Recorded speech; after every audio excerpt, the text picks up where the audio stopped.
Is there usually a sound effect there? I don't think so. Hi, everybody. Welcome to Star Citizen Live, emanating directly from our offices, the office part of the offices where we spend most of our actual day.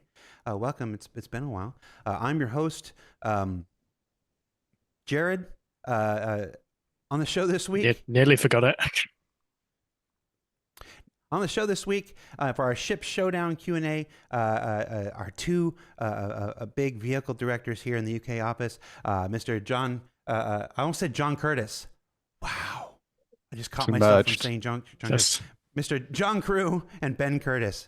John, Ben, say hi. Hello. Hello. So we've got to get used to the camera swapping. Yeah, Zoom does the camera swapping. John, say something more. Hello. My name's John. Right, that's Please John. Zoom. That's John. John has also just moved offices. That's why his background is a little bit plainer. Yeah, you just moved offices. I'm still in the office I've been in all year, but it's we're not used to being in here. So yeah, hi everybody. If you've never seen Star Citizen Live before, it's where we take about an hour out of the end of an occasional week and answer questions from you, the Star Citizen community. At the end of last week, we put up a thread up on Spectrum and asked you to submit your vehicle-related questions. We're doing this show because we're in the middle of Ship Showdown, which is our big annual knock 'em, sock 'em, drag 'em event where the raft loses in the first round. Too soon. I just need to talk to the people who made the bracket because that was so unfair. And so we're just going to jump into it. We went to the thread. We grabbed a bunch of your questions. I do want to say a note. I want to say no before we jump in. Pretty good questions this week. I've been doing this for, on and off for 11 years. And a lot of the times we have to skip through a whole bunch of the questions because the questions aren't really on the topic, or they're for a completely different team than the team that we're doing, because people don't always think about, there's that team, there's that team, there's that team, and they all kind of work together, but we only got this team on, or whatever. Questions were pretty good this week, so we were able to basically take our 30. We usually do about 30 in the course of an hour. We were able to take our 30 from the top 40, so we didn't have to skip many at all. So we are just going to jump right into it, and the first question, which is the most upvoted question if you account for how many times it was asked throughout the thread, and then combine all those votes. The first question is simply 600i rework when? Oh, it went to me. Oh. It went. You can answer then.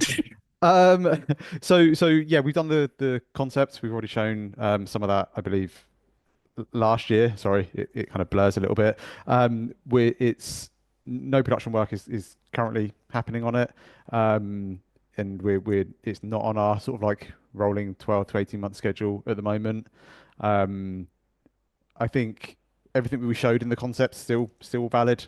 I think exterior wise, pretty happy with where the ship is. It's mainly down to interior layout changes and making a better use of the space that it's got. It's got quite a lot of space, and it's got a fair amount of wasted space, and then also the kind of like the changes we want to do to make sure it's works much better with the kind of the different modules and the different layouts that we need.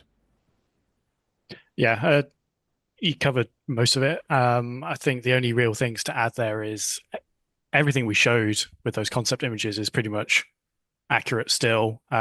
Big highlights being the Explorer gets a medical bed and the cargo bay of it gets large enough to hold a Nova tank. And why it constantly, or not constantly, why it never seems to happen is that really 600i owners have a functional ship. So when it comes to prioritizing what do we want to work on next, redoing the 600i takes the place of something else that doesn't exist yet. So still super excited to do it. I think it's going to be a big update when it happens, but it's just finding the right time to do it. Yeah, and I think it will be nice to kind of put a little bit of polish on some of the Origin ships. We've not done an Origin ship for a while as well. Yeah, it would be nice to kind of give it a little bit of love. Yeah, I know we go into our, I think it's our 6th or 7th 2026 schedule meeting next week.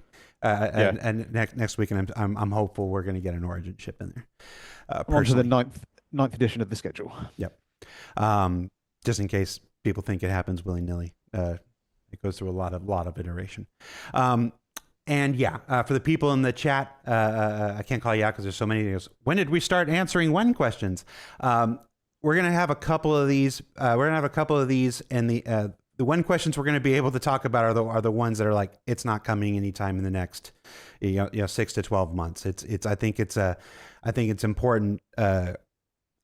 It's not the information anybody wants to hear, but I think it's valuable to folks who want to it's important for managing your expectations and stuff like this. We don't want to string you along or whatnot. If we know something's not going to come in the next 6 to 12 months and whatnot, some of these questions we're just gonna tell you. To me, it makes sense. It's the right thing to do. So that's why we answered that one. And there'll be a couple more of those as we go through. Our next question, how many existing ships need upgrade/polish before engineering can be released? Now, this is a backdoor question trying to glean some insight into engineering, but I'll let John and Ben answer about the ship part of that, since engineering is not technically a ship feature, a ship content feature. Yeah, obviously, vehicle content has a big part to play in this. So there's sort of two-part answer here is what's needed from the vehicle side to release the feature and what's needed to have the feature fully functional, bells and whistles and everything. So what's needed to release the feature from a vehicle content side is all the ships support it right now. We have fallback methods for those ships that don't have physicalized components, say like all the single seaters. You'll be able to access the gameplay in a way through your existing MFDs to sort of repair and manage components that are damaged.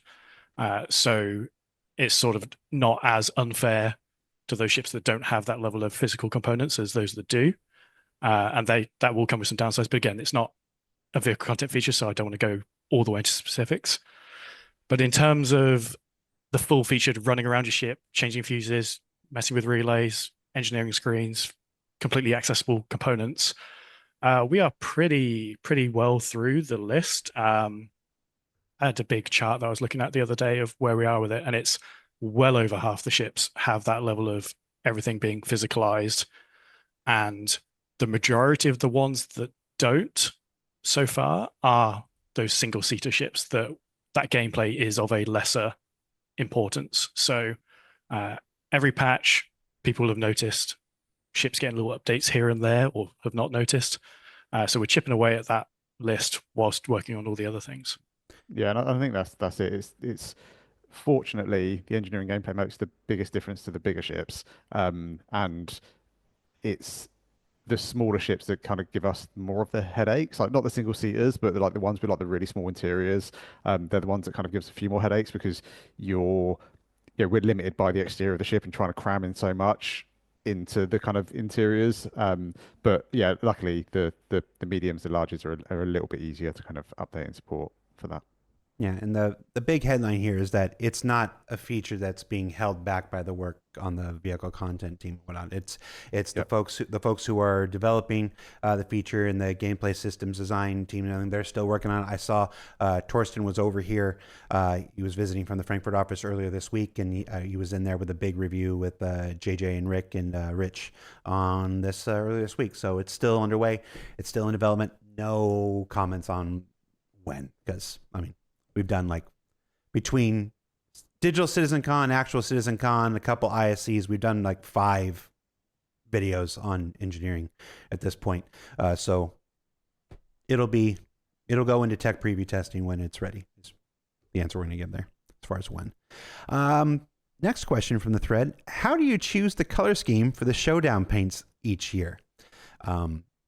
This is probably also a backdoor question to the I'm guessing that's a me question. It's a big spinny wheel of random colors, and we just go. Yeah. I just want to know if they're going to be giant and pink or purple again this year. Well, we've got a meeting kind of next week to make some decisions on this. Yeah. It's not necessarily a me, John decision. In more recent years, what we've been trying to do is kind of wrap the whole event into its sort of like quite a cohesive sort of brand and tying it all together. So you'll notice that the colors that the halls were and all the branding in the halls was reflected by the ships. It works great on some. It doesn't necessarily work as well on others. I think we're this year, like I say, we've got a meeting to discuss next week about what we're going to choose. I think we will hopefully have learned a bit from some of the ones that maybe didn't work quite so well, and hopefully make something that everyone.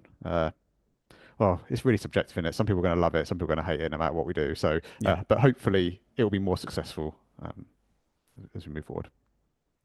Can it be more purple than it was last year though? I'm trying to think. No, last year was like purple and blue, and it had those really nice sort of like That was the year before. Oh, was it? Oh God, has it been 2 years already? Last year was Milka. Oh, Wait, what? no comment. Milker? Is that a UK? Milka, the European chocolate brand. Oh, Purple and white. Milka. Right. What's the line? Other brands are available. Oh yeah, they're not the only brand available. Yep. Other chocolate. And just in case any of Milka's lawyers are watching, that was not a binding statement from Cloud Imperium Games. It's just colloquialism. As of 2025, most starter ships are far from being Gold Pass. These ships are the ones which are used by new players to discover the game, and they are sometimes so outdated and featureless that it feels wrong. Any plans to prioritize legacy starters to Gold Pass them? I like a question with a strong POV. Yeah. Short answer, yes. In fact, this week we actually did the kickoff for gold standarding the Aurora series. So what do we mean by that? That means giving it all its physical components, updating the dashboard to current MFD standards, fire extinguishers, weapons locker, just fixing all the stuff that's wrong with it that doesn't suit the game today versus when it was made. And it's going to be I think quite a nice update for those owners, of which there are many millions. Yeah, I have a little bit of an issue with the term gold standard, because like gold standard's like an ever moving kind of line. So it's Right. more about bringing the ships up to, Current. current standard or 1.0 standard or whatever, however you want to kind of like stage it. It's it's bringing the ships up to the standard where they support all the current kind of gameplay and features that we know about kind of now. Who knows what's going to happen in the future and where we'll take things. So this is about kind of making them the best that we can make them today, effectively. And I think in terms of like starter ships, I don't think we can say that we're doing all starter ships first and then we're doing this and then we're doing that. It's generally kind of prioritized by ship popularity in kind of some sense. The more popular ships, the most popular ships with the worst issues is the ones we want to try and fix up kind of sooner. But then also kind of what makes sense from a gameplay and a business sense. So if we've got something, a feature coming out that we know is going to use a certain class of ships, and we've got some of those ships that are maybe lacking, then if we've got time in the schedule and everything aligns nicely, then hopefully we can kind of try and bring those up to standard as well where we can. But yeah, it's quite a lot of kind of juggling of different things to kind of do the picking of exactly which ships are getting their pass when. There was a question in the chat from Denon Tonic. I don't know if I'm saying that right, but this person's been in SCL chat for years and years. Hello. They ask, why was the Aurora removed as a starter package?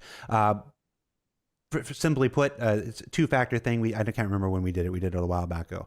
One, I think the Aurora MR alone, there's like 490,000 of them across accounts in the PU. When you factor in all the Auroras, it's definitely our most populous ship, and it was still needing a gold standard pass. It needs all that work. The dashboard they mentioned, the damage mesh, the ground fuel ports, the radar, and all, it needed work and everything. We felt that there were other starters that were a better start for people, just like the question originally said. So we removed it from the starter packages. You can still buy it. You can still buy it individually if you want it, whatever. But we felt it was more customer facing to push ships that were closer to the current standard, as Ben said. And when the Aurora is back and up to the current standard or whatnot, we'll look at bringing it back into a starter package. What do we got next? What happened to the 4th Zeus variant? It was briefly shown during CitizenCon 2953, and it was apparently called the Zeus Mark II ST. I don't remember that, but I was really busy at CitizenCon. I do, because a fun story here is I put the wrong image in the PowerPoint slide for the presentation, and I noticed that on stage when I turned around and looked at the screen, and it had all 4 there. So yes, there is a 4th variant called the ST.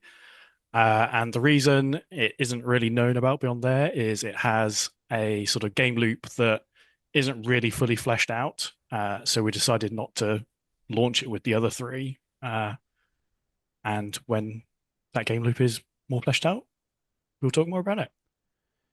Yeah, it's one of those things we try. We don't always succeed. Let's just be real honest here. We don't always succeed, but we try not to push ships that don't have the relevant requisite gameplay at the same time. And when people see a new ship that's added every month, and they say, why are they doing another fighter, or why are they doing that, and whatever, there's a lot of factors that go into that, not the least of which is that fighters sell. Let's just be real. But it's most of the time when people are like, why aren't you doing this ship, or why aren't you putting another ship with this? It's because we're waiting for the gameplay systems to mature. Before we put more ships out in that loop. Again, it doesn't always work out that way. Sometimes a schedule is a schedule. But wherever we can, we do try to not push ships that don't have the requisite gameplay or all the requisite gameplay and stuff. Again, there will always be exceptions. How is ship modularity coming along? I mean, it's out there now with the Retaliator. It is another one of those things along with the Hull C that took a long time, and we talked about it for a long time in SCLs and ISCs. It's out there with the Retaliator now. So really the only thing that stops it spreading further onto other ships that we promised it with is just simply time and resources to go through those other ships and do it. It's the same reason we haven't done the last 1 or 2 modules for the Retaliator. In terms of feature-wise, it's there. It's working as much as we need it to work for ships such as the Apollo, which I'll say now is coming out next month with all of its modules, so all 6 modules. So it has the left and right tier 1, 2, 3 modules, so you can mix and match between them all. There might be some ships that I can't think of in the back of my mind that have a feature inside their modules that doesn't work yet. But if that's the case, we're probably not working on those ships anyway. But yeah, modularity as a feature works. Yeah. It's technically 6 modules, but it's 2. It's the left and right with a tier 1 bed, a left and right with the tier 2 with 2 tier 2 beds, and a left and right with 3 tier 3 beds. Yeah. So it is technically. I still get confused by the tiers. It's the wrong way around in my head. It is. We do everything in Star Citizen is generally tier 1 is your starting, and then you go up. And tier 2 is more than tier 1, and tier 3 is more than tier 1. With the Apollo, because of whatever decision we made back in 2018 or when I think it matches actual first responder injury stuff. I'm not sure. I don't remember. Oh, I guess that makes sense then. But it's inverse. So the Apollo is the only one that's inverse, where tier 1 med beds are the best of the med beds, and then tier 2 are the medium, and then tier 3 are the lesser ones. And that is confusing a lot of people. We're like John said, the September promotional ship, the flight ready ships are the Apollo triage and the medevac, and our brand folks are onboarding and having to learn about this and stuff like this. And and yes, it keeps being a continual point of confusion for everybody inside. But we're paying for the sins of 2018. Us. I saw the command module recently being added to the public roadmap. Anything you can tell us? Why does it always come to me first? Because you're the last one that was talking. Oh, okay. John, do you want to talk first? Yeah. So command module on the roadmap, that's the technical features done by not the vehicle content team.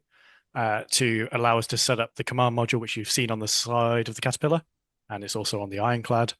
that allows it to be a fully independent ship that can dock, detach, dock, and the complexity here that requires the feature development is it's not the same docking system as you see like Starfarer refueling or Merlin and Constellation series, because those are simply just two ships attaching to each other. The command module is that plus the transfer of control authority between one ship to the other. So you need, when you're in the command module, it's to have its own set of IFCS parameters and more, but we'll just talk IFCS. So it can fly off and do its own thing. And then when it's attached to the base portion of the ship, it then needs to essentially absorb all the control links of all the items that are in that other section, take over control of them, take over flight of the whole thing. So yeah, we are getting that feature-wise in a position where we can update the content to support it. Sure, and I think, like I said, it was recently added to the public roadmap, not in the release view, but in the technical development view. That is being developed by the technical feature team is doing it, and then when they're done, then it can be applied to ships like the Caterpillar and stuff. So I think I want to be real clear. When you see, I think it was scheduled to like end in December. That's not when like the Caterpillar is getting it in December. That's when the work internally is scheduled to be done, and then the vehicle content team can grab that work and say, thanks, and then start applying it to. Yeah, and it's like, it's not a hard requirement for some of our upcoming ships, but I think everyone will be pretty disappointed if we're not able to ship the Ironclad with its module, and obviously, like I say, it unlocks us to then be able to kind of work on the Caterpillar and everything else. So from our side, we're not in control of it, but we are pushing to try and get as much support as we can for it. What brought on this recent design trend of emphasizing bespoke weaponry on your newest ships? I don't know if a trend is 2 in a row, but yeah, question's a question. I agree. It's an unfortunate trend based on just the last 2 ships. It's not a sort of weird plan to just bespoke weapons going forward. I think if I think about everything that's coming for the rest of the year, the only other bespoke weapon that is on any ship for the rest of the year is the Perseus turret guns. Everything else uses generic ones. No, there's a bespoke weapon on one of the October things. Oh, yeah. Yeah. Okay, sorry, continue. So two more for the rest of the year. And those ships also have generic weapons. And it's a 2-part answer. One, Ben could probably talk about from the visual side, but from the design side, it allows us to have essentially some level of control over the actual raw like damage output of a ship. Because as players know, everyone min-maxes.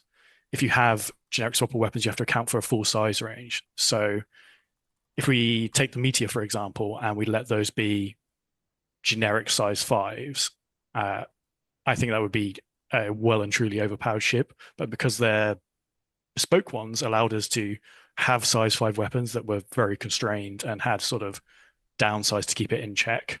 And the same with the Wolf, that generic size 4s would have made it sort of just a Talon, but smaller. Yeah, I think you're right. It's a compromise. It's a compromise between like design requirements and balancing and everything like that, and also between the visuals that we're trying to achieve. I think trying to fit generic size 4s on the Wolf would have limited what we could do with its visuals, and I know that's not important to everyone, but it does make up like a large part of what we try and do with the game. But like I say, it's a compromise. With the Wolf, we were really keen to be able to kind of have those weapons fold away and kind of compress into the body and give those really clean lines. I think it was a quite important thing for Kruger. And with the Meteor, we kind of wanted to really tie those weapons into the kind of the ship itself and kind of show that it's like make it feel kind of really powerful and really unique. So we can like integrate them into much like what we did with the kind of the Ares ships. And just because they're not generic size 4, size 5, or whatever that means, that doesn't necessarily mean that there's never going to be options for other weapons for those ships. It just means that they won't necessarily use all of the ships, all of the kind of weapons that are generic in that size class. But it doesn't mean that you're only going to ever have one weapon for a particular ship. Okay. I hear what you're saying. Let's see if anybody else picks up on it. If only there was a giant ship convention. I need to wink at the end of that statement. Yeah. The ships with multiple S2 shields seem to have some power issues compared with ships with a single larger shield, as they consume much more power, but they perform much worse. In the past, you said that 6 times S2 of the Redeemer should provide an advantage in regeneration compared to a single S3, but currently they're not working this way, as the S2 shields have much worse shield regeneration. Whew. John. That is very true. So we are in this sort of in-between stage of the current system and engineering. And I talked with Torsten yesterday to make sure I say the right thing here. So hopefully I don't misconstrue it. But with the engineering update, there's going to be quite a large change in how shields and other components function. And essentially, if you have a ship that has more than 2 shields, you will only ever have 2 available at a time active. So that means that if one of them goes down, your third one will come online to take its place. If that one goes down, the fourth one comes online, fifth, sixth, whatever. So in terms of power consumption, obviously that changes things drastically because you're only having to power 2, but you have this sort of larger backup pool of shield generators. So in terms of size 2 versus size 3, all the sizes will have changes done. Like every single item is rebalanced with engineering. All the values you see now are not going to be the same as they are when engineering drops. So you can't really accurately compare that 6 S2s now to, say, 1 size 3 coming in the future.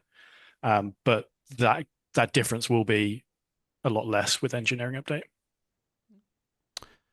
Just please don't make me swap all of size 2 to size 3s. It will break me. Whose idea was it to make everything physicalized? It was a really good idea. Are there any plans for a medium to large class salvage ship? I love the way it always goes to Ben. He's the last one talking. So we want there to be like a full range of ships in a gameplay loop, like true dedicated starters, like professional starters, then small, medium, large, capital, whatever. And we saw this earlier in the year with the introduction of the Golem for the mining loop. So you've got that teeny tiny proper starter ship. And for salvage, we want to have that as well as this medium large ship in the future to fill them out, fill the range out. Need an orange salvage ship. An orange one? Yeah. Why an orange one? Because I think salvage suits orange ships. All right. All right. I'm just going to ask this question, then I'm going to go get a drink. Backlog ships plan? Yep. Obviously a very popular topic, rightly so. It's always, like we've talked about this over the years lots, it's always a balancing act. At the end of the day, the company and the project is funded in a particular manner, and traditionally new ships sell well. But that doesn't mean we can't not do the old ones. We have to do that. But it's always a balancing act between fresh new content, updating the existing content so it suits the game as it is today. Like I said, we talked about with the Aurora, that isn't really suitable for the game today. So we need to fix things like that. And then we also need to finish and deliver on the backlog ships. And that changes year to year, quarter to quarter, and that ratio. it's something we put a lot of kind of discussion into and thought into as we're kind of like planning out the years and what we're planning on doing. And I think we kind of generally look at what we're working on in the 12, 18, 24 kind of month. Ben, I'm And sorry to interrupt. Can you move your mic closer to your mouth? We can't hear you. oh, I'm very sorry. Yep. Is that better? Yep. Um, yeah, I was just kind of echoing what John said. We basically, we put a lot of thought into it. We're kind of generally planning like 12, 18 months and ahead. And, having a bit of a look at like where the backlog is, which, like I say, is something we do every time we're kind of talking about what ships next. If you take into account the sort of like the next kind of 18 months or so, after that we'll be left with maybe kind of like two-ish a year that we haven't delivered. Maybe some years three, maybe some years one. But I think we're definitely trending on the right trend. There's a few manufacturers that have got like one or two vehicles left, and it'd be great to kind of get them kind of done off the backlog, and then we can really focus about kind of new and exciting stuff. I feel like we've made a decent effort, and we're kind of like we are getting towards the kind of like the end of the list. Yeah, if you look at the existing backlog ships, and we said this before, that we don't want to release ships without their gameplay, whether that's like feature wise or game loop wise.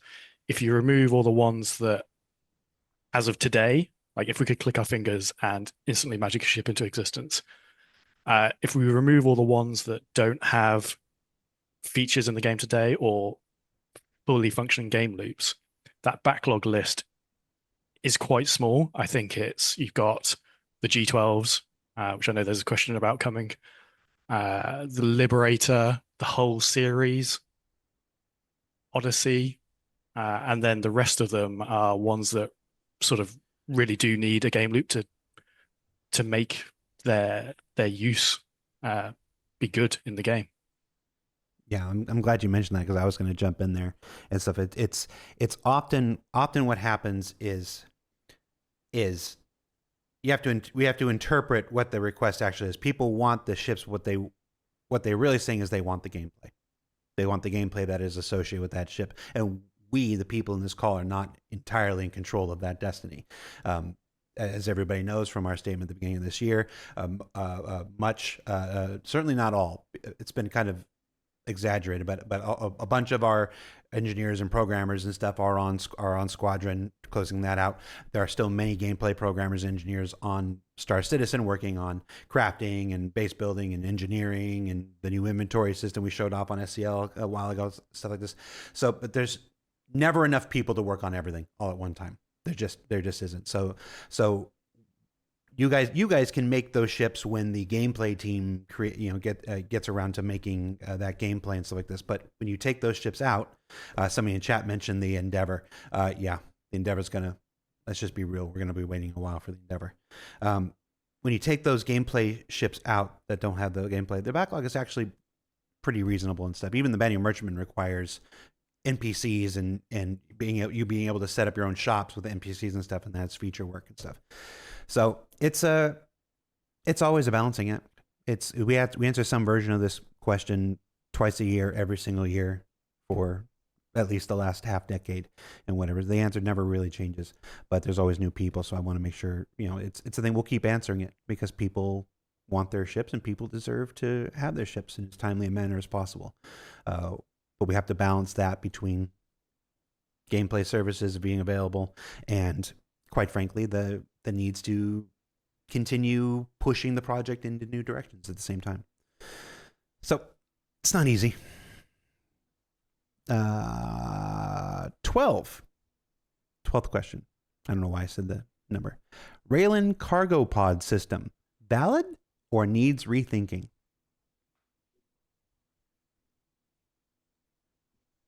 Who's it going to go to? I'll go. Okay. I think it's. Can I say both? I think visually, it's valid. Like we really like where it is visually. And we have been doing a little bit of investigation on this kind of fairly recently, trying to work out what we want to do with it. I think what that has kind of led to is the cargo value is probably going to change a little bit, and I think we will need to do a little bit of concept work to get the kind of the visuals to a point where it still looks cool, but it is kind of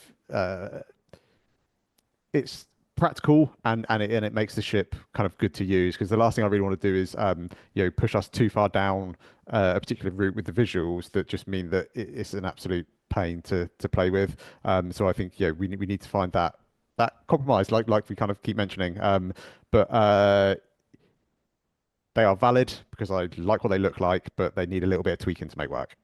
Yeah, they are gonna use the existing SCU cargo system that we have in the game, so they're not gonna have some That was the weird important bit, wasn't bespoke it, that I should have said. Xi'an Yep. cargo shape cargo. It's going to use the same SU ones. It's going to take 32 SU containers, but we have some ideas on how we're going to sort of wrap that up in the GATAC style language, and then the cargo capacity is going to go way up.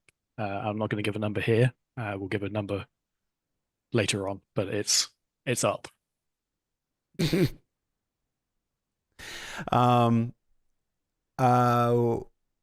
Will next year have a manufacturer focus like the past year seems to have been RSI?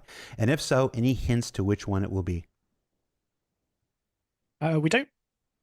This is going to sound weird after what has clearly been a year of RSI heavy ships, but we don't really pick like a manufacturer theme for the year.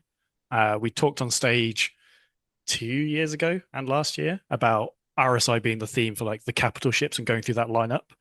And a certain set of scenarios happened where we ended up doing some additional RSI ships, and that's been pretty useful in terms of building out kits and allowing them to sort of benefit from each other. Mm-hmm. But there isn't really like next year's going to be X manufacturer and we're going to do 10 ships of that manufacturer plan. We try and do a spread. From the chat, will we see more Kruger ships? I hope so. I definitely want to see more Kruger ships. So it was more fins, maybe more fins. I think things like the Kruger ships, the Sula and stuff like that, stuff that is a little bit more blank canvassy when you kind of get to start with it. It is a very exciting challenge. I think if you take some of our existing manufacturers, you kind of know what you're getting. You know what you're getting with the Drake ship. Doesn't mean they're not fun, because it's great to explore their processes further, their manufacturing further. But I was kind of super happy with the Kruger and where we got to with it, and I will definitely be pushing to get more Kruger ships. Not that it's my decision, but I'll do what I can. Another question from the chat. Anything about the Carrack cargo pods? After we were talking about possible changes to the the Raylan cargo pod system. Anything you can tell us about the Carrack cargo pods being detachable? Yes. So there's a lot of talk about the Carrack ones. They were never designed to be fully openable whilst they're within the ship. If you look at the ship, like the belly of the ship comes down halfway down the pods. We did some work early this year, to improve the opening, but they're never supposed to fully open whilst in the ship. You're supposed to drop the whole pods out and then they open. If you look at the very original concept art, you'll see them like dropped on the planet side. That's where that ship's modularity comes from.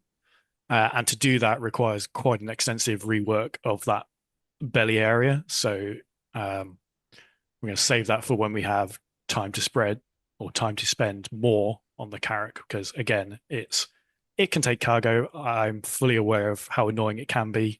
It's not supposed to be like your mainline cargo ship. It's a explorer ship or expedition ship that can take cargo. Yeah, aware of the problem. The solution is slightly more work than I think people tend to think. Yeah, folks in chat are talking about how loading cargo for the Carrack is so painful. I just realized it's in the side of my screen here. You want to see what else is painful about the Carrack? Here's a piece of merchandise that never made it off the drawing board. This was a Carrack plushie we explored like years ago. I just had it on my table. Yeah,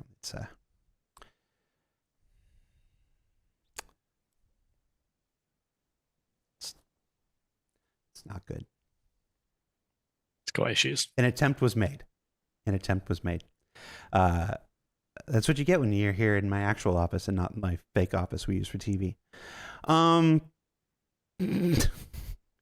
There was another really good chat in question. I lost it. If you had a great chat and question in chat, ask it again. Was it the CitizenCon one? What was the CitizenCon one? The sneak peek one. How many are we expecting to deliver? Oh, no, that wasn't the question. Okay. Will external doors be made stronger so you can't just open them by punching the door?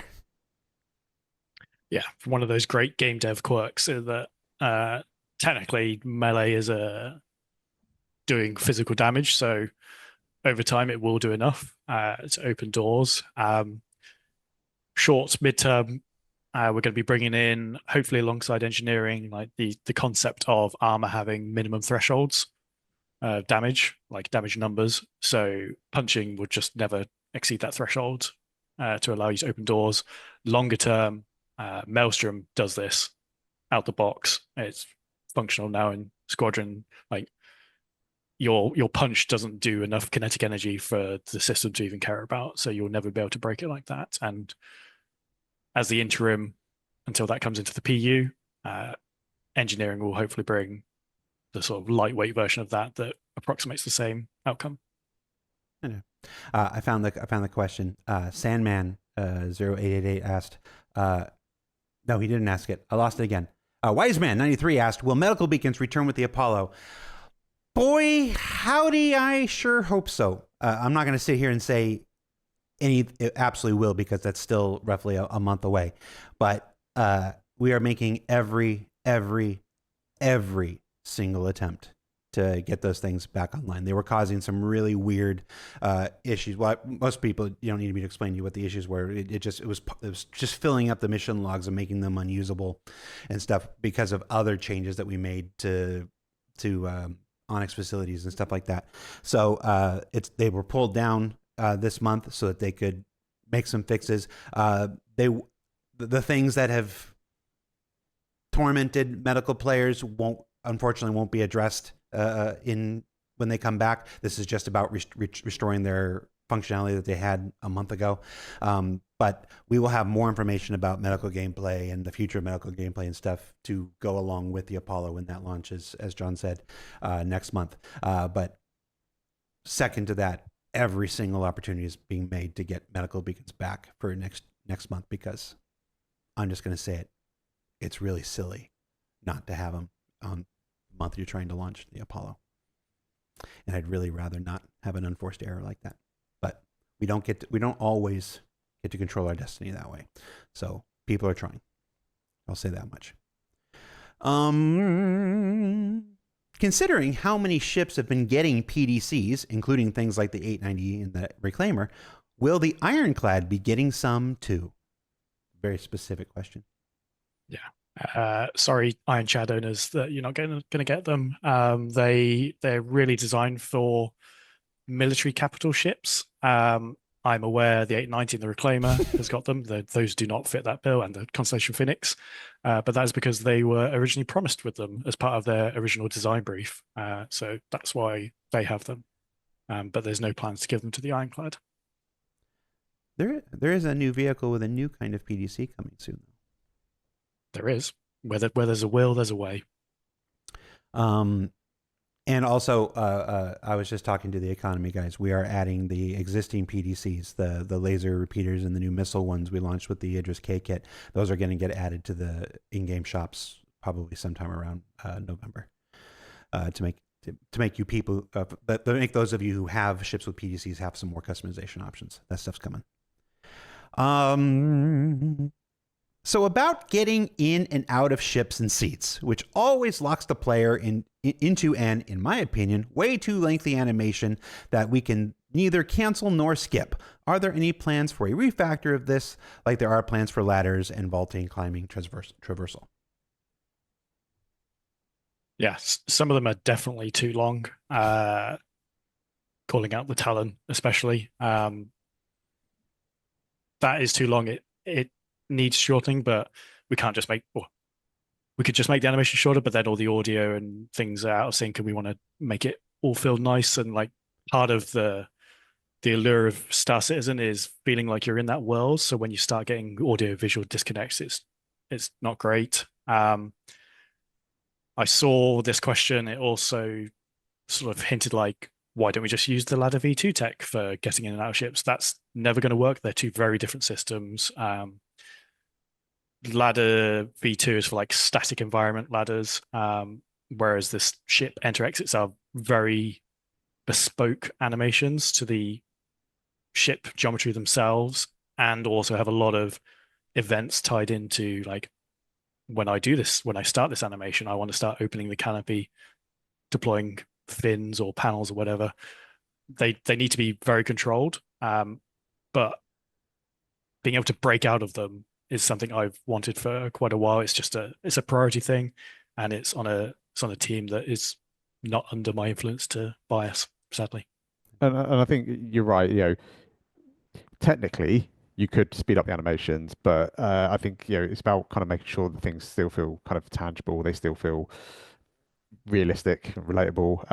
And we did a mocap shoot for, not me personally, but there was a mocap shoot done for the Wolf Enter exit, and seeing the speed at which the mocap actor stuntman just absolutely threw himself at the kind of the mock-up that was built out for him to use. It's pretty terrifying.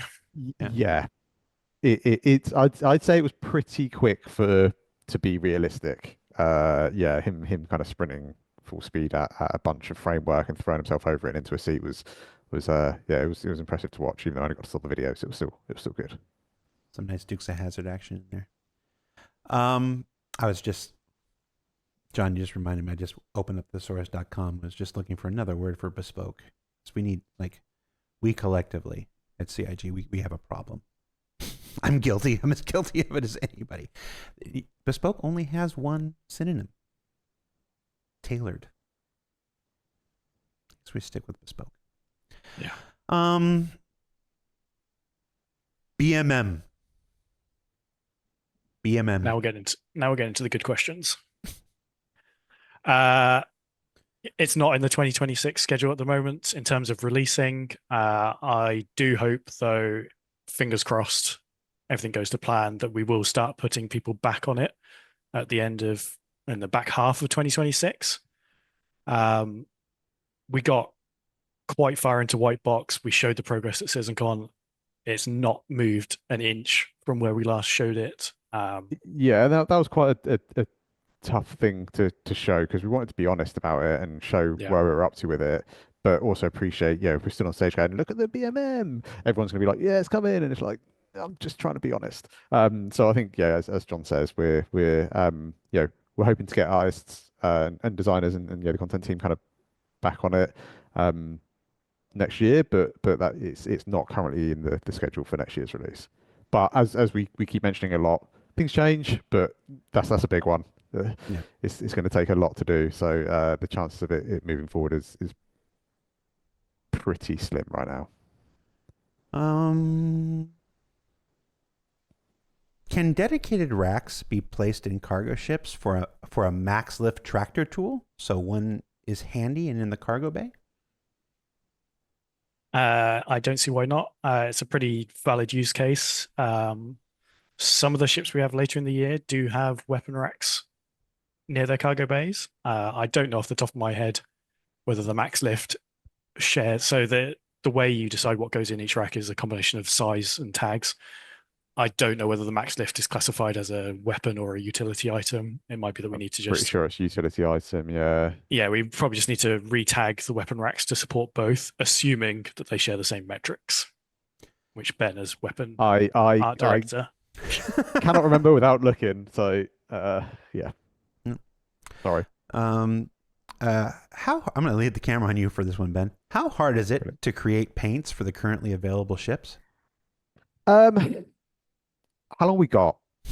Like, if I start waffling too much, tell me to shut up. It's really a mixed bag. I think if you got a black ship, you want to make it red, it's relatively straightforward. It's relatively straightforward for me. yeah, we have some material settings. We can change that. It's fine. Everything we do still needs to have. Without getting too technical, new entity set up. It needs to be plugged into all the existing ship setup. It needs to be tested. Needs to be named. Needs to be go through market. There's a whole host of other departments that aren't just like color swatch red done.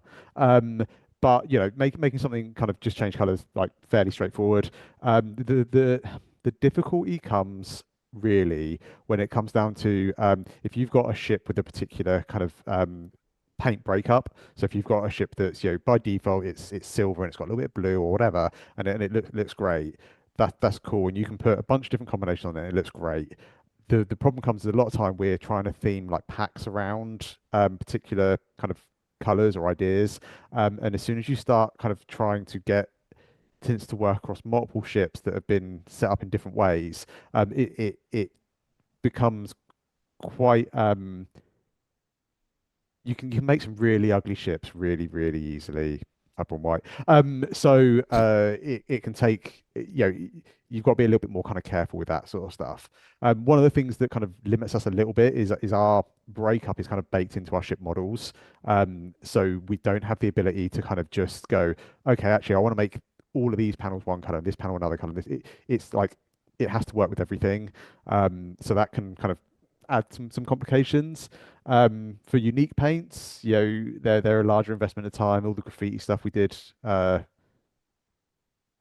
earlier last year, earlier this year or end of last year, I can't quite remember.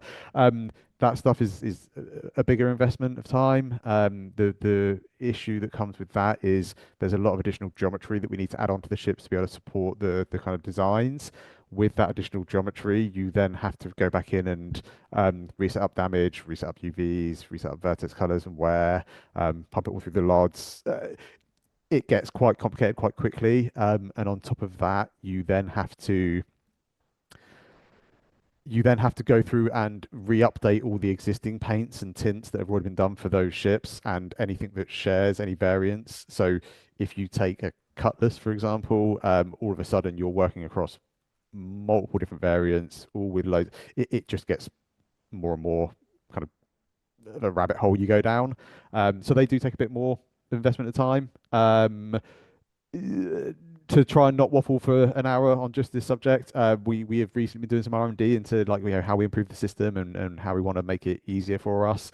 There's lots of like really kind of clever ideas and things that we've talked to our kind of graphics team about, who luckily sit next door to me, so that's quite handy. And we're kind of getting buy-in from these other departments, and they want to kind of see us push it as well. It now comes down to breaking down the work, kind of getting that estimates in, getting into a schedule, working out the priorities on it. So I do hope that we can make better paints quicker in the future. But at the moment, it's I wish it was just the easiest like color swatch pick go, but it's not. And I know there's a lot of games out there that do that. There's a lot of racing games that do that, and they allow you to do like full liveries across it. But the scale of our game, the texture resolution that we work to, you try put in a unique texture on a ship that's 250 meters long, you very quickly see the limitations of unique unwraps and unique texturing, which is something that just doesn't work for a game of our scale, and it's not a compromise that anyone's really, especially me, is willing to make when it comes to putting them out. Like I'm not having low res, low quality artwork all over the side of our ships. Sorry. No, good answer. Check your check Teams for a question while I ask John a question here. Okay. John, can you give us any more info about other Retaliator modules? Obviously, we need to do the ones that we sold back in the day that were not delivered, which I think is the living quarters and dropship ones. Before we do any further ones, there are no concrete plans for additional ones. But if I get my way, I would do a medical bed one, just because I think that would be a pretty good utility to it. I know a lot of people have asked for a actual bomber module using bombs. Yes. I think I would. That was me. Personally. That was you. Oh. We call it the Retaliator bomber. In that case, no. I would probably go the route of letting the existing torpedo racks be swapped to bomb racks as an option rather than a wholly new module. But we could go either way. it makes sense to do an actual dedicated bomb one, but we've got 2 paths for it. All right. So that question I was trying to ask slyly, we're almost out of time. I was asking if we could get some extra time with our guys without putting them on the spot. They both graciously said yes. So we're gonna keep going because we have some more questions that I'd really like us to get to. Now I lost it. Any progress on the PTV rework and its backlog of paints, including the Best in Show one that was initially shown at least 2 years ago? This is another great little fellowship task that we keep putting in the schedule, and then it gets removed because something runs long or something needs to come forwards. Yes, still planned. I think we did show a concept of it. Yeah, I know we did concepts for it. I don't know if we've shown it with the publicly. STV, maybe. I don't think we did. I don't know, maybe.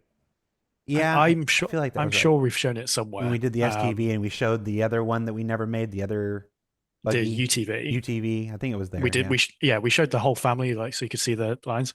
Yeah, that is how it will end up. So it's basically the current PTV brought up to modern grid standards, space for components, and I think a pair of weapon racks on the back of it, so you could put your personal weapons on, and then it will have backwards compatibility with all the paints and the Best in Show one we promised.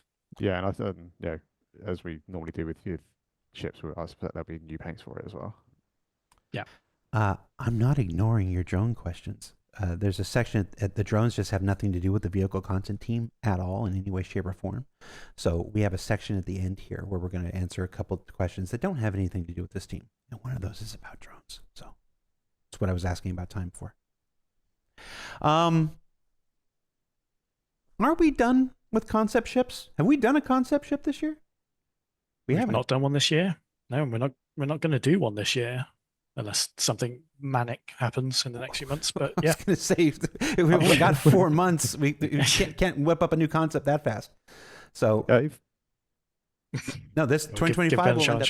Yeah, 2025 will end up being our first year without a single concept ship. Yeah. It's something we've talked about, I think, loosely on various shows, that we ultimately want to move away from concept ships entirely and just go straight to here's the thing. Just to be clear, we'll still be concepting ships. We just won't be showing them externally. We won't be releasing them as concepts. We're trying really hard. We made a big effort. Sorry to the concept artists watching this who are now on the floor. Yes, they're still an absolutely essential part of the process. It's just that we made this initiative last year to really try to make everything flight ready, just to move to flight ready. And we did. Last year, I think we only had 2 concept promotions last year, I think. It's taken us a while. Yeah, Ironclad and... Technically, the Starlancer attack variant was concept and stuff like this, but we're trying really hard. And this year, we've succeeded. That said, as I'm thinking about it right now, if you go all the way back to our original crowdfunding campaign, I'm talking about the original stretch goals, I think we're still on the hook for a battle cruiser at some point, which will undoubtedly be the biggest ship in the game. Are we still going to do that? Yeah, it's looking really, really cool with the progress we've made on it so far. So I think the battle cruiser, on paper, it's a big old ship, and we are. I hope I'm allowed to say this. We're in very early stages of kind of our concept work on the battle cruiser at the moment. Too late, Jared. Sorry. We're going for it now. We have to do it. I mean, that's fine. That's fine. It's not coming this year. It's not coming anytime soon. Okay, so just don't want to get anybody's hopes up or anything. It's a big ship. It needs a bunch of concepts to get it right. We're super happy with where it's going so far. I think it allows us to take a lot of the things that we've learned on our existing kind of ships and our larger ships and kind of wrap them into a big powerhouse and deliver something that we're kind of like we're super excited about. Not just in terms of like firepower, but what we can deliver from a ship this size with everything that we know now. So it's unlike any of our existing capital ships. I think it's gonna be pretty cool. Or it will be, because you're still working on it. Yeah. Right.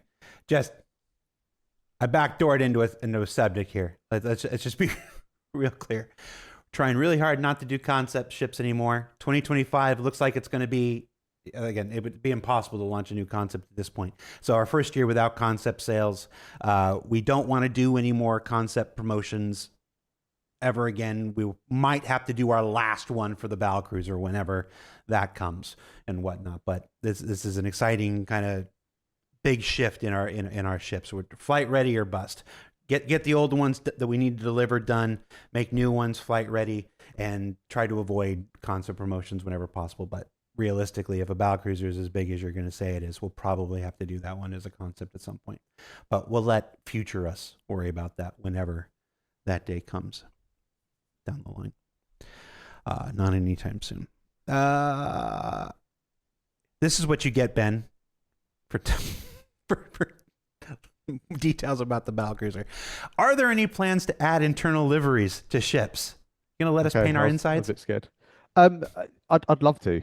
It's one of those things that it requires teams outside of my control to be able to kind of deliver this, and they all have big priorities lists that they need to work through. My expectation is it will come, because when we're actually kind of developing our ships, we are setting them up using the same tint system that we use on the exterior of our ships on the interior. It's just we have no way of making that kind of player facing, or no way of kind of being able to swap that within the client itself.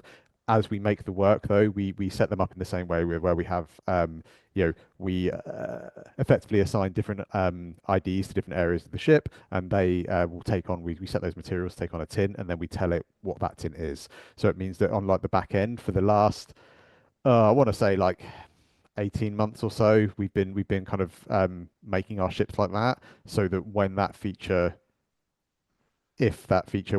comes online, we've kind of we're already kind of trying to work a little bit smart and not accrue more kind of tech debt and more rework that we need to do on ships. So I am all for it. I can't make it happen on my own. People in the chat are asking you to show us your Pokeball collection. Oh no, they're not Pokeball. Well, I'll show these, John.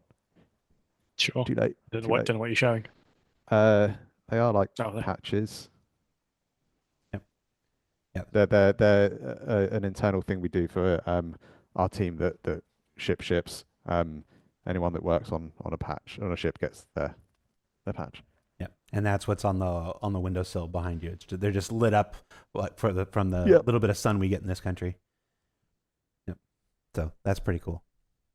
That's by the way, that's a I've got to thank John for doing that. He's the one that takes care of and organises it all. So I get to show off John's good work. It reminds me I need to do last year's ones. Yeah. Because we're only up to 23. What happened with the Wolf not being gold standard? Is there a conspiracy here? Yeah, I saw all the Reddit inspection posts about this. Like, it's some secret CIG conspiracy to stealth lower the standards of the vehicles. It's not. Ultimately, we wanted to release the Wolf in August, no matter what, and we just didn't have time to do everything we wanted to do for the Wolf to get it out the door in August. I saw plenty of comments saying, "Oh, it only takes 30 minutes to go model these patches." If there's any artists out there that can model, animate, UV, do the technical setup, LODs, get it engine ready in 30 minutes, we have open hires. Please apply. Job postings at cloudimperiumgames.com/jobs. There's a lot of work beyond the actual physical modeling, and some of it has to be done sequentially as well, rather than work in parallel, in that if we're going to do the components, we can't do like the final damage mesh until it's all done. We can't do the final UVs. We can't do the final LODs. So that time we spend doing those components just delays everything later and later. So whilst it may be this amount of the whole schedule to do it, it shifts the whole date back. But they are in progress. I saw a video today of them all in engine, looking pretty cool. And they will be coming in a patch before the end of the year, along with some other Wolf-related things. that we possibly hinted at earlier in the show. I see the chat saying, so you want to have one ship a month. Some months are going to have 2 ships. Next month has the triage and the medevac. Months like May had 4 or Some months 5 we have ships. a lot more than. Yeah. November has a lot. Yeah, it's not a prescriptive thing. If the Wolf wasn't ready, if the Wolf wasn't flyable, if it wasn't an enjoyable experience, if it wasn't usable, people couldn't play the gameplay with it and stuff like this, then no, we would not have released it. We would have held it. But a couple component bays, knowing that we can get them in to a relatively recent subsequent release, that's not a thing to hold. That's not a thing worth holding a release back. That's all that is. But yeah, I don't think it's any mystery. We're shooting for a ship almost every month, if not every month. I mean, I think if you just look back at this year and last year and the one before that, that becomes pretty self-evident. That's not any new information. And that's not new either. Even in prior years, I can't remember a patch we did where there wasn't a vehicle released in it. Yeah. It's mostly just, you're right. We changed to the monthly patches now. And so that becomes like that. But it's just, we've tried to have something included in every patch for a while now. We just do more patches now. Where is the bloody G12? There's that question you hinted at. Where is it before. Where is it? Where is it? This is another one of those vehicles that goes on the schedule. It's a nice little clean cut. Here's X weeks of time. We've got a strong concept for it, and then something happens and it moves, and it's really annoying because it would tick the box of all the Origin ships done, and I think that would be, I guess, with the exception of Kruger, the first properly complete manufacturer lineup, where we've released them all. I'm just looking at my wall trying to see if you're right, but yeah, I think, like I say, I'd love to get it ticked off. I'd love to get them done. They're super cool. I like ground vehicles, but yeah, it's not on the current schedule just now. Yeah, sorry. It actually was on the Twin Twix 6 schedule. It was, it's the first and the second, the third review. I think it got punted on the third review, unfortunately. Just so folks, get a sense of how many times we review this, and how many times it's revisited, and how many times it's refactored because of a whole bunch of factors. Why do you bring more and more single-seater ships with size 4 or even size 5 weapons? Don't you know that those are making not only makes it looking size 3 and smaller like toys for children? That's why I would read it. Sorry, but these sizes are meant to be armor piercing. So for shooting down bigger multi-crew ships, this is totally contradictory for a multi-crew experience if the one-man army is able to kill the group ship all alone. Sorry, okay. I wasn't trying to be. I was having trouble just reading it. Sorry.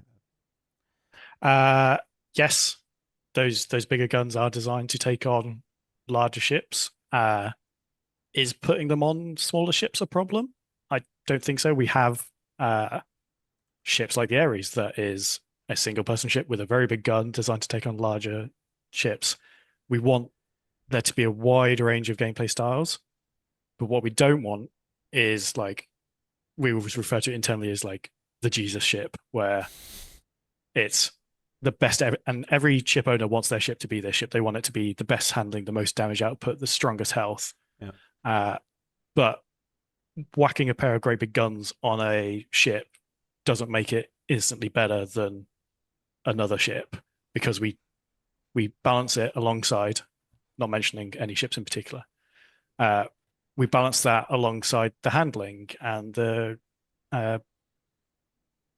armor brains failing. So yeah, the Meteor, which I'm guessing is probably the source of this question. I remember. Yes, I remember for the week before it released, everybody was on fire because it was supposed to be the most OP ship in the world and was going to destroy everything. And then people got their hands on it and they're like, "Oh, I guess not." Yeah. Like I say, it's balanced around what it has.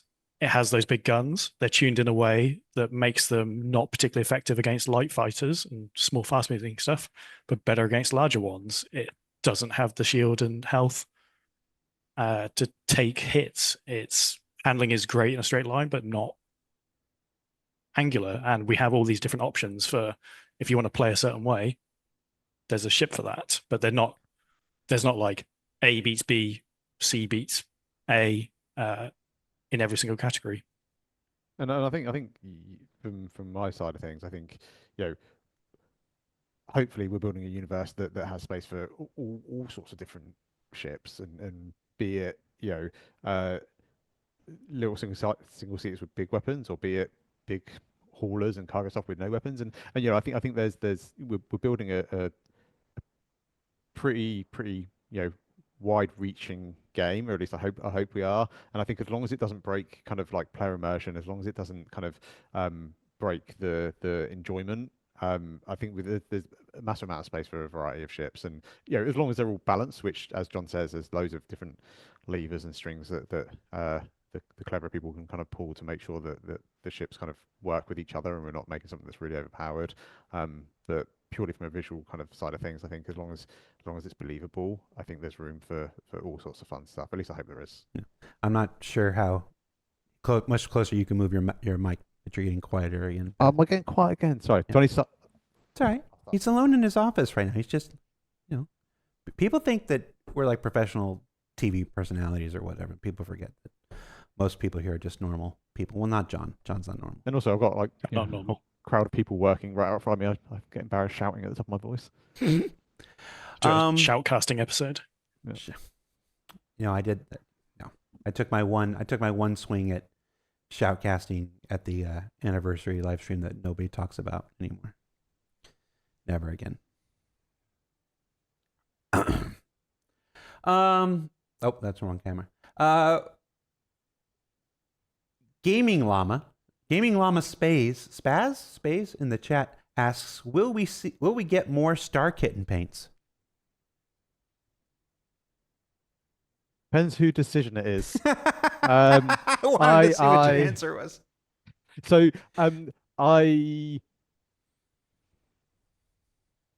it's not as We simple will. as you think, Yes. people. It's not as simple as you think. we will, because they're very popular. Would I like to see another Star Kitten paint, or would I like to see something that is equally as fun, that is slightly different? I'd probably take something equally as fun that is slightly different. But I know there is a lot of you know, love for the Star Kitten. I think for me, it's why. Like, I don't want to put out a new ship that's just got a Star Kitten paint for the sake of putting out a Star Kitten paint. Now, if we have something in game, we have an event in game, or an experience in game that is themed around that, then absolutely we do loads of ships around it. Or if you know, we've got some story arc or some mission where, you know, the person at the end of it's a massive Star Kitten collector, and you get one as a reward. I don't know. I'm winging it on the spot here. Yes, it's just I'm not really willing to just kind of like make one for the sake of making one. I'd rather it have an idea behind it, and not just be like, oh yeah, it's going to do well, we just make one. Phoenix in the chat says no one cares about paint questions. I hope you see the reaction in chat, Phoenix, and folks can show them. If we themed IE around Star Kitten one year, you know. Don't. Okay, No. sorry. No, it's this is one of those things. I'm going to go ahead and step on a landmine here for you here. A CIG is not a monolith. There are roughly 900 or so people here, and there are a lot of opinions. And some people love Star Kitten, and some people who won't be named. They're not in this call, but they don't like Star Kitten, and it's we have to come to a consensus sometimes when we do things like this and stuff like this. It's a forever fight. I've been trying to bring back Star Kitten for a while. Ben has the most measured response to it. He goes, it should be purposeful, and it should speak to the product and stuff like this, and that's why Ben is in charge of this, and I'm not. I would just be putting cute kawaii shit on all kinds of random stuff because I just think it's fun, and that's why I don't get to make decisions. But yeah, let us know. Go to Spectrum. Let us know how much you want Star Kitten. I don't care. I'm gonna step on it. Show people who don't believe with your voice that you want Star Kitten stuff, or kawaii stuff, or whatever. Make it happen. I can see we're going into a version 10 of the schedule where we'll be taking a ship off to make a Star Kitten paint Star for every Kitten paint. ship. Yeah, every ship. Yeah. Okay.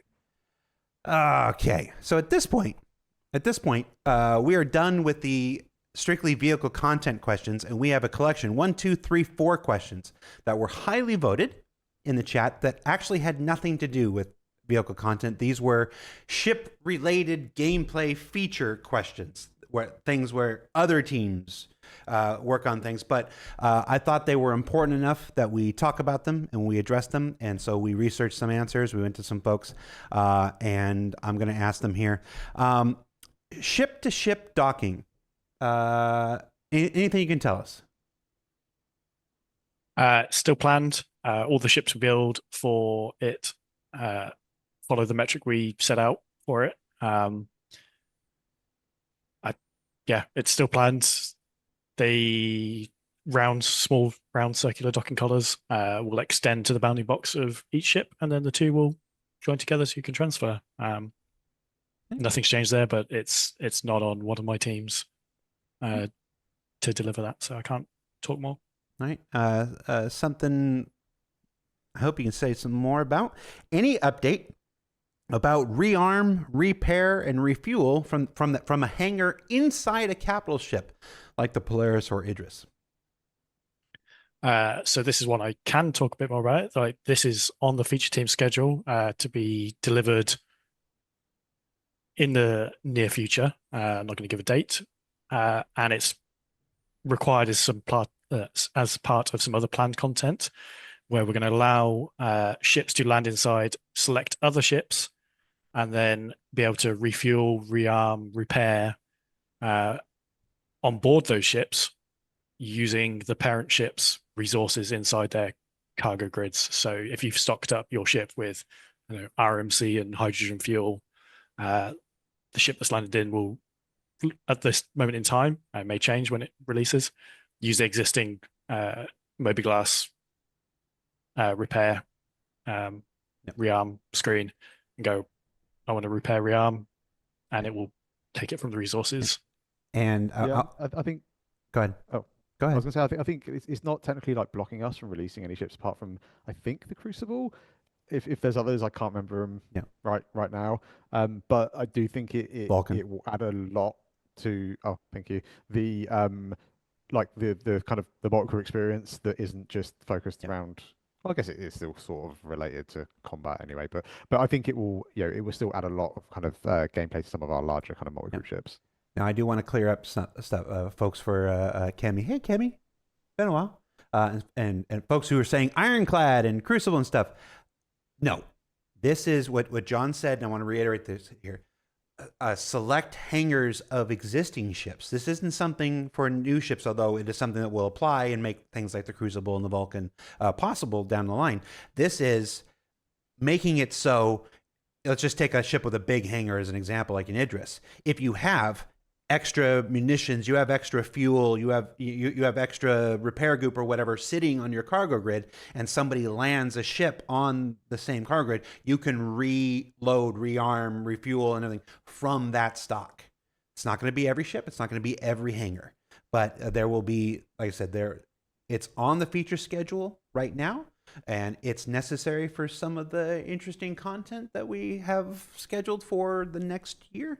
So, know when, but it's on the schedule and being actively working on, and it's needed for some of the goals that the gameplay teams have. So it'll be a really cool thing for ships when it comes. Did I get that right, John? Yes. Okay. Since we have revealed that the Apollo is coming next month, how are drones such as repair and medical coming along? Cool. It's the drones question that chat it's has the been asking drones for. question. So drones are being developed as part of base building. Obviously, the Apollo is coming next month. That so means base building is coming next month. That's not what it means. Or someone in chat says that. Drones will not be releasing as part of the Apollo launch. We'll rip that band-aid off now. When we were developing the ship, obviously the Apollo, I want to say it was 2017 originally concepted. 17 or 18, I remember. 17 or 18. The idea of medical gameplay then is very different to the idea of medical gameplay now. And we have people working on updates to the medical gameplay system right now, beyond what we talked about, the medical beacon. And when we were looking at the ship, the drones was this sort of gray area. They said they would do one thing in the concept that sort of doesn't really apply in the game loop we have now for medical. They predated tractor beams and just the whole respawn mechanics we have now. So we have left space for the drone bay in the ship. We've not got rid of it. The space is there if we find a valid use case for them to exist when drones as a feature exist. But the Apollo will launch next month without drone gameplay. Now, I do want to add that because the Apollo is launching next month without the drone gameplay, we are going to do something else. We mentioned those modular bays that the Apollo has. The left and right tier 1 bed, the left and right double tier 2 beds, the left and right 3 tier 3 beds. In the past, when we've added modules to ships like the Retaliator and whatnot, we have sold those modules individually. We are not going to do that with the Apollo. So I'm here to tell you now, we are going to include all 6 modules for free on every Apollo SKU. So if you already own the Apollo, you've got it already in your account, we are going to retroactively inject those into all of your existing items on the My Hangar app on your website. So if you have the Apollo now, you're going to get all 6. If you purchase the Apollo when it comes out in September or at any point from now on, it's not like a limited time thing. If you purchase the Apollo from any point from now on, it will come with all 6 bays. So that's just one of those things. We were just looking at it, and it's like for all the reasons John said, absolutely completely valid about not including the drones at this time. We still felt there was something more we could do to kind of ease that switch over. So this is what we're going to do. So I didn't forget anything. I'm asking you, John, did I forget anything? No, I don't think so. Like I said, that we're aware that there are some issues with medical gameplay at the moment, and beyond just the beacons being not there, and we're wanting to try and fix some of those things and improve the whole, like not just fix things, add gameplay to the medical stuff, but hopefully we'll get that for September, if not soon after. And there will be some more changes to med beds and how they work. They're getting some additional functionality and stuff, but you'll learn more about that when that promotion stuff goes, closer to the event. Last question. Any update about being able to relog and or log in on our friends' ships and beds for the crew? I believe there are some bugs with the current system. That is probably the root of this question, but I'm not the team that is responsible for fixing them, so I don't have the answers to when for those. But I do want to talk about how we want to deal with logging in and out going forward in the future. We want, and I think Rich has talked about this before, we don't want to exclusively gate logging in and out of the game purely to ship beds.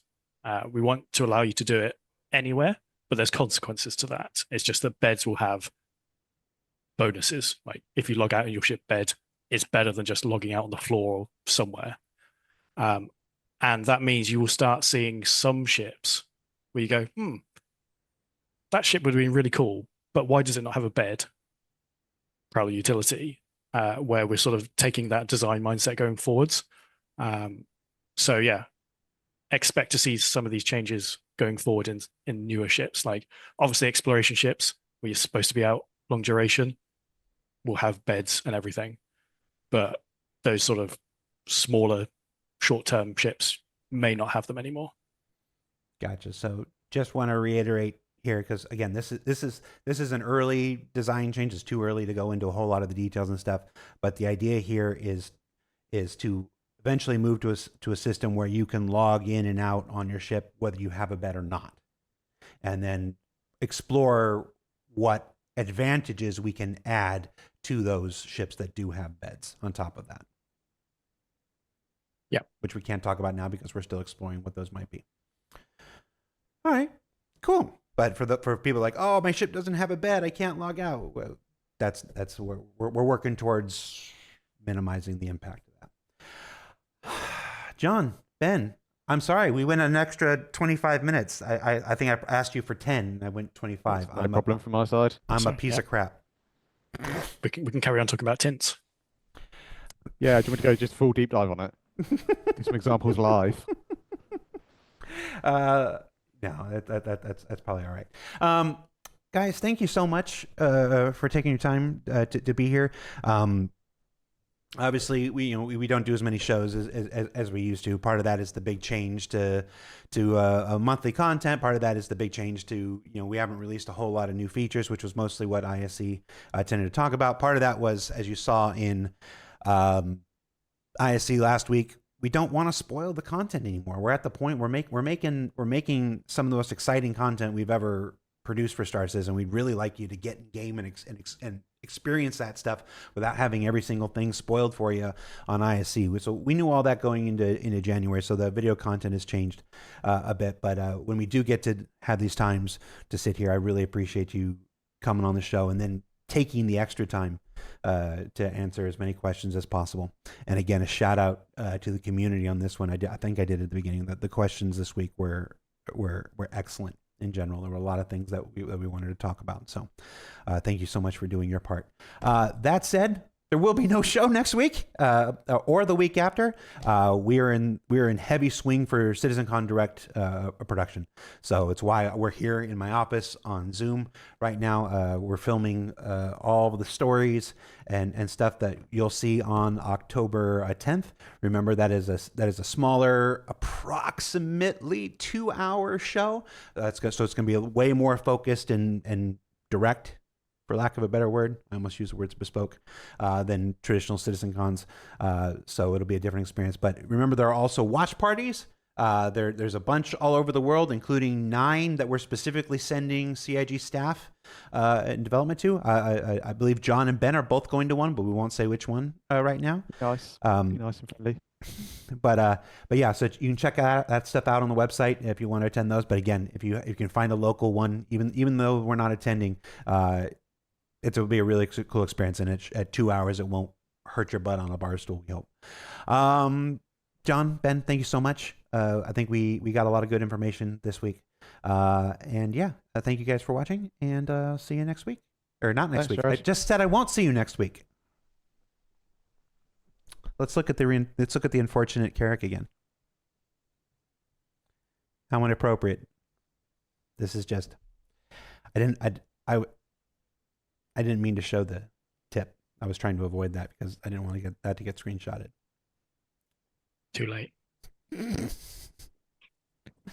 Once it's on the internet, Jared, it's always on the internet. Just remember. Bye, everybody. It's a good thing we're taking 2 weeks off. Jeez.